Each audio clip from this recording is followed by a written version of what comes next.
projects. He actually had commented favorably on plans to bomb all the volcanoes around Tokyo as a way to bring down the Japanese government. He also had approved plans to bomb all the schools of fish around Japan to try to starve them. But there was a stranger one that did get done that I want to get into that is very entertaining, and truth is stranger than fiction. This is it. This is Project X-Ray. Now, if I was doing this with and people didn't know what was already in my talk, I'd say, anybody recognize what this is? This is the bat bomb. This is it. This is what it actually looked like. Now, I'll give you the story of this. The guy on the far right there in the T-shirt is Lytle S. Adams, who was a dentist from Pennsylvania. Dabbled, and he actually was one of the founders of what eventually became U.S. Airways, but he was mainly a practicing dentist from Pennsylvania, also a Democratic political operative. What happens is that after Pearl Harbor, he writes a letter to the National Defense Research Committee and says, I've got this idea that if the Japanese are scared of bats, their cities can burn down. If we somehow train bats to drop incendiary bombs, we'll scare the Japanese and burn down their cities. The NDRC sees this and says, we'll give this guy a nice letter and say, thank you for your support. We're not gonna. Well, he knows Eleanor Roosevelt from the campaign trail, so he writes a letter to Eleanor. And Eleanor actually gets FDR to send a letter to Bill Donovan, his special projects guy. The note says, and this is a direct quote, "This man is not a nut." And Adams uses that, carries that around with him and goes back to Washington and says, you got to support me on this. And they say, okay, we will. He grabs his old Buick, drives to the Southwest, rides around the Southwest and hijacks people who are being drafted out of biology and science programs in schools in New Mexico and Texas, and goes out and says, and decides that the Mexican free-tailed bat is going to win the war. He's got to find them first. So he drives all over Texas because he hears that's where the biggest colonies of bats are. Eventually shows up in a place called Bandera. Anybody heard of the Bandera, Texas? That sounds like someplace Dave Gray would be. Bandera, Texas, they said, we're looking for bats. And they said, you got to talk to the bat shit man. How do we find them? This is in a restaurant, Bandera. He turns around and points. Everybody in the restaurant is sitting at a table up against the wall, except for one guy right in the middle with nobody near him. And as they get closer to him, they realize who they're talking about. That is the batshit man, because he reeks of it. And he takes them to the biggest colonies of Mexican free-tailed bats in the world around Bandera, Texas. This is a Mexican free-tailed bat. That's the war-winning weapon. They initially do tests to figure what size bomb it can carry, and it can't carry anything, until they finally get a biologist to get in there and say, you guys are tested pregnant females. No wonder they can't carry anything.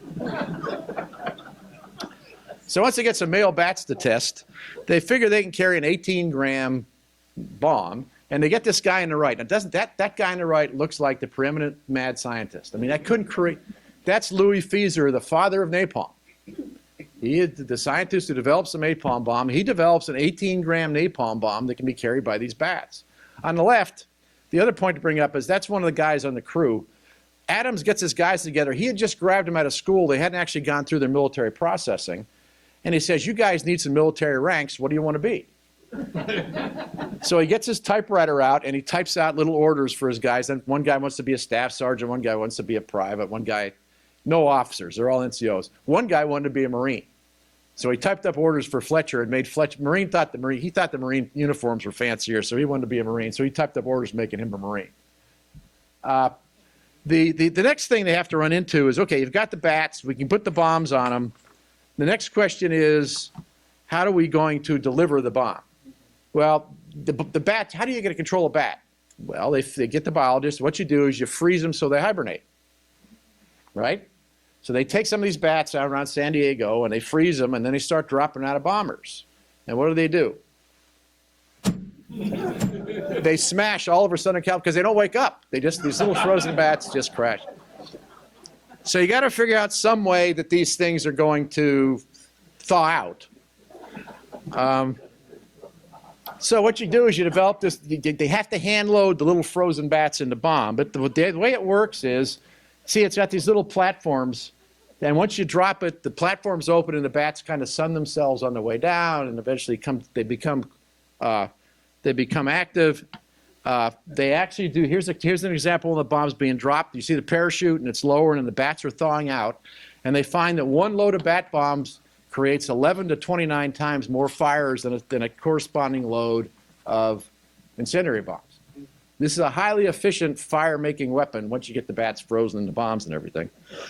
Now, there's some problems, though. Hap Arnold wants to get some movie pictures of this. Hap loves these projects. So he sends a film crew to, they're doing their testing at Carlsbad Auxiliary Army Airfield in New Mexico. And so Feeser wants to really show his stuff off, so he says, let's sew some bombs on the bats for the film guys. Well, the Kaufer and some of the other guys, Kaufer writes a book called Bat Bomb that should be on everyone's shelf, by the way. Jack Kaufer says, you know, we advised them against this. We said we got to do it. So they put some bombs in the bats. They lay them out for the film crew. It's an overcast day in Carlsbad. It's too dark for the film crew. So they bring out these Klieg lights. So, yeah, everybody can kind of see this coming. They put these Klieg lights on these little bats, and they start to twitch. And next thing that happens is the general officer, General DeWitt, who came from the West Coast to watch this thing, his car goes up in flames.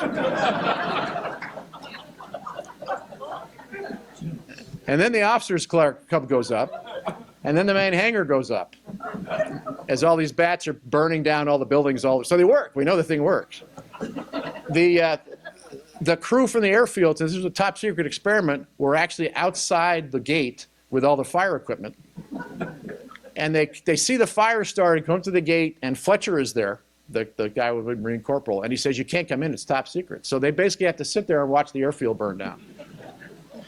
So after that, the Army Air Forces gets a little hesitant about the program, and they decide to give it up, so the Navy takes it over.